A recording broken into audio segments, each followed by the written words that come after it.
Good evening students. कल के बाद अगला टॉपिक जो है पॉलिनोमियल्स इन वन वेरिएबल। देखिए मैंने यहाँ पे पहले से कुछ लिख रखा है, आपको मैं ये पूरा लिखा हुआ पोर्शन जो है आपको एक्सप्लेन कर दे रहा हूँ। पॉलिनोमियल्स इन वन वेरिएबल, किसी पॉलिनोमियल को वन वेरिएबल में कब कहा जाएगा? जब उस पूरे पॉलिनोमियल में मौजूद जितना भी वेरिएबल्स हो वो सब लाइक होना चाहिए, मतलब एक जैसा ही होना चाहिए। इससे मतलब नहीं है कि उस पॉलिनोमियल में टर्म्स की संख्या कितनी है। 2 टर्म वाला हो सकता है, 3 टर्म वाला हो सकता है, 4 टर्म वाला हो सकता है, 5 टर्म वाला हो सकता है, बट वो होगा तो पॉलिनोमियल। लेकिन उस पॉलिनोमियल को इन वन वेरिएबल तभी कहेंगे जब उस पॉलिनोमियल में मौजूद जितना भी नंबर ऑफ टर्म्स है, चाहे 2 टर्म हो या 3 टर्म हो या 4 टर्म हो, सारे के सारे टर्म्स में जब एक ही वेरिएबल मौजूद हो, एक ही जैसा वेरिएबल मौजूद हो, मतलब अगर x है तो सारे टर्म्स में वेरिएबल x ही होना चाहिए, x के अलावा और कोई दूसरा वेरिएबल नहीं होना चाहिए, तब हम उस वेरिएबल को पॉलिनोमियल इन वन वेरिएबल कहते हैं। ठीक है, एक एग्जाम्पल मैंने यहाँ पे लिखा है, आप देख सकते हैं। ठीक है, एक एग्जाम्पल मैंने यहाँ पे लिखा है। 5x का exponent 4 plus 3x cube plus 7x square plus 4x plus 10। ये बस एग्जाम्पल है, उदाहरण समझाने के लिए लिखे हैं। इस पूरे पॉलिनोमियल का कंक्लूजन क्या है? 5 टर्म है, 1 2 3 4 5, लेकिन पांचों टर्म में इस पांचवा को छोड़ के 4 टर्म्स में वेरिएबल मौजूद है x के फॉर्म में। मतलब इन चारों टर्म्स में वेरिएबल तो है, लेकिन चारों टर्म्स में एक ही वेरिएबल है x। अब आप स्टूडेंट के तौर पे क्या पूछिएगा, सर x तो है लेकिन इसमें यहाँ पे x का एक्सपोनेंट तो 4 है, यहाँ पे x का एक्सपोनेंट 3 है, और यहाँ पे x का एक्सपोनेंट 2 है, और यहाँ पे x का एक्सपोनेंट 1 है। कुछ नहीं है, मतलब 1 है। ठीक है, तो बोलेंगे सर तब ये एक ही वेरिएबल कैसे हुआ? हम ये क्या कहे कि वेरिएबल सेम होना चाहिए। हम ये थोड़े ना कहें कि वेरिएबल का एक्सपोनेंट सेम होना चाहिए। एक्सपोनेंट सेम अगर हो जाएगा तो फिर सब आपस में जुड़ नहीं जाएगा। जैसे अगर मान लो ये भी 5x होता, ये 3x होता, ये 7x होता, ये 4x होता, एक्सपोनेंट 4 3 2 1 नहीं होता, तो सब लाइक टर्म हो जाता, सब आपस में जुड़ जाता। जैसे कैसे 5x में 3x जोड़ेंगे तो 8x हो जाएगा, 8x में 7x जोड़ेंगे तो 15x हो जाएगा, 15x में 4x जोड़ देंगे तो 19x हो जाएगा।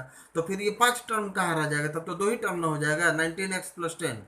ठीक है, तो हर एक टर्म का एक्सपोनेंट वेरिएबल का अलग अलग है, लेकिन हर एक टर्म में जो वेरिएबल मौजूद है वो तो केवल x ही है ना। इसको दूसरे एग्जाम्पल से समझिए। मैंने एक और एग्जाम्पल लिखा है, एक और पॉलिनोमियल लिए, इसमें 4 टर्म है। ठीक है, तो चौथे टर्म में तो वेरिएबल नहीं है, लेकिन दिख रहा है पहला, दूसरा और तीसरा, इन तीनों टर्म्स में वेरिएबल तो मौजूद है ना, लेकिन एक ही वेरिएबल नहीं मौजूद है।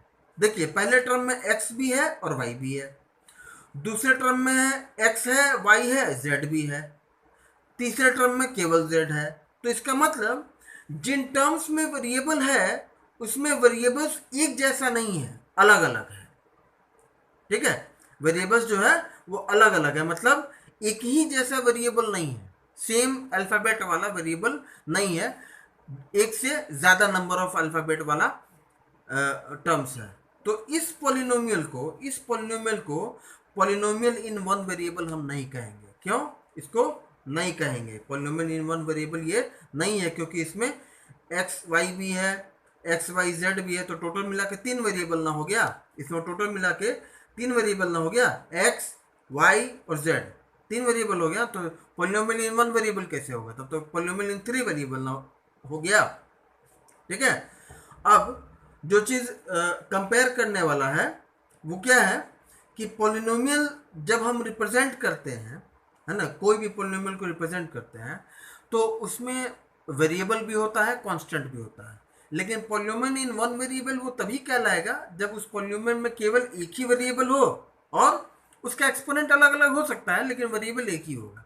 ठीक है, दूसरा, पॉलिनोमियल में अगर वेरिएबल एक से ज़्यादा हो, 2 हो, 3 हो, 4 भी हो सकता है, इस पर कोई पाबंदी नहीं है। लेकिन अगर एक से ज्यादा है तो that polynomial will not be considered as polynomial in one variable. अब उसमें जितना पॉलिनोमियल होगा उसको कहेंगे पॉलिनोमियल इन उतना वेरिएबल। जैसे इसमें 3 है तो this polynomial is polynomial in 3 variables X Y Z. अब इससे मतलब नहीं है कि कितना टर्म है, किस टर्म में वेरिएबल का एक्सपोनेंट कितना है, उससे मतलब नहीं है। बात समझ में आ गया। अब देखिए आपके बुक में डेफिनेशन के साथ ऐसे लिखा हुआ था, है ना, ऐसे लिखा हुआ था। फर्स्ट पेज के लास्ट टॉपिक पे देखिएगा, ऐसा लिखा हुआ है a0 plus a1x plus a2x square plus a3x cube. क्योंकि ये थोड़ा सा कंफ्यूजिंग था इसलिए हम ये नहीं लिखे, हम आपको एग्जाम्पल के थ्रू समझाने का प्रयास किए हैं। अब बोलिएगा कि सर ये a0 a1 a2 क्या है? ये टर्म्स में मौजूद वेरिएबल का कोफिशिएंट है। कोफिशिएंट आप क्लास 7 और 8 में पढ़े हैं। जब किसी पॉलिनोमियल में वेरिएबल के साथ अटैच्ड जो कांस्टेंट टर्म होता है with sign is called the coefficient of that particular variable. अब जैसे यहाँ पर देखेंगे लिखा हुआ है plus 5x square, plus 5x square लिखा है ना, तो कोई पूछेगा ये एक्स स्क्वायर का कोफिशिएंट कितना है? तो एक्स स्क्वायर को हटा के क्या बच रहा है? 5। साइन क्या है? प्लस, तो बोलेंगे 5 plus 5 is the coefficient of X square, है ना। अब यहाँ पे एग्जांपल अगर दें, आपसे कोई पूछेगा यहाँ पे कि -3x स्क्वायर वाई, है ना। अब बोलेगा इसमें y का कोफिशिएंट बताओ, तो y को छोड़ के जो भी चीज बच रहा है with sign will be the coefficient of the asked variable. अगर y का पूछेंगे कोफिशिएंट तो बोलेंगे y को छोड़ के 3 है और x स्क्वायर है और साइन क्या है? माइनस, तो -3x स्क्वायर इतना पोर्शन जो है वो इस y का कोफिशिएंट होगा। बात समझ में आ गया? ठीक है, ये हम इसलिए आपको रिवाइज कर दिए क्योंकि आपको आगे क्वेश्चन सॉल्व करने के दौरान इसका ज़रूरत पड़ेगा। ठीक है, तो कोफिशिएंट क्या होता है? कोफिशिएंट पॉलिनोमियल में मौजूद किसी भी एक टर्म में जिसका कोफिशिएंट पूछा जाएगा वो एक्चुअली में उस टर्म में मौजूद कोई एक मेंबर होगा।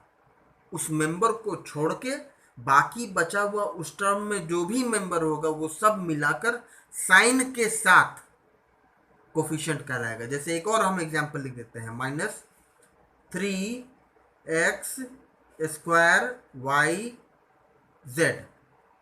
अब क्या हम इसको ऐसा लिख सकते हैं? चेक करके देख लीजिएगा, -3 into x into y into z. इन सबको मल्टीप्लाई करेंगे तभी ना इतना आएगा, इतना आएगा। ठीक है, तो अब कोई पूछेगा जरा z का बताओगे कोफिशिएंट कितना होगा, तो z को छोड़ के जो भी बच रहा है पोर्शन, है ना, विथ साइन, है ना, तो बच रहा है क्या? -3x into x square Y. ये हो जाएगा कोफिशिएंट किसका? z का। बात समझ में आ गया? अब अगर कोई पूछेगा एक्स स्क्वायर का कोफिशिएंट बताओ, तो एक्स को स्क्वायर को मतलब एक्स इंटू एक्स को छोड़ देंगे तो क्या बचेगा? 3y और z, और साइन क्या है? माइनस, तो बोलेंगे -3y z। ठीक है, this is the coefficient of X square in this term, in this whole term. इस पूरे टर्म में एक्स स्क्वायर का कोफिशिएंट क्या है? -3y/z। इन सबको एक साथ जब मल्टीप्लाई करके लिखेंगे तो ऐसा लिखाएगा। ठीक है, ये बस आपको रिवीजन के लिए बता दिए हैं। अब अगले टॉपिक में थोड़ी देर में आपको अपडेट करते हैं।